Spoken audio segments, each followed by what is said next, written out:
அற்ப பொருள். ஒரு நாள் ஒரு அப்பாவும் அவருடைய 4 வயது மகனும் அவர்களுடைய புதிய காரை துடைத்துக் கொண்டிருந்தார்கள். அப்போது அந்த சிறுவன் ஒரு சிறிய கல்லை எடுத்து காரின் கதவுக்கு பக்கத்தில் ஏதோ சுரண்டி கொண்டிருந்தான்.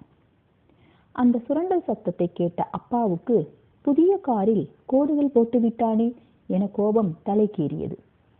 அவர் கோபத்தில் அங்கிருந்த ஸ்பேனரை எடுத்து தன் மகனின் கைவிரல்கள் மீது பலமாக அடித்தார். அவர் அடித்ததில் கைவிரல் எலும்புகள் முறிந்துவிட்டன. சிறுவன் வலியில் கதறி துடிக்க தந்தை உடனே மிகவும் பதற்றத்துடன் அவனை அங்கிருந்த மருத்துவமனைக்கு அழைத்துச் சென்றார்.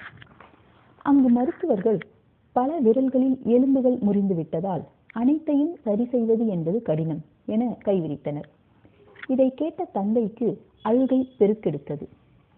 அப்போது மகன் வலி நிறைந்த கண்களுடன் அப்பாவை பார்த்து, அப்பா, என்னோட விரல்கள் திரும்ப வளர்ந்திடும் இல்லப்பா என்று தன் பிஞ்சு மொழியால் கேட்க கண்ணீருடன் வெளியே வந்தார் அப்பா. அங்கிருந்த தன் காரை பலமுறை தன் கால்களால் எட்டி எட்டி உதைத்தார். அப்போது மகன் கிறுக்கிய கிறுக்கல்களை கவனித்தார். காரில் ஐ லவ் யூ அப்பா என எழுதியிருந்தது.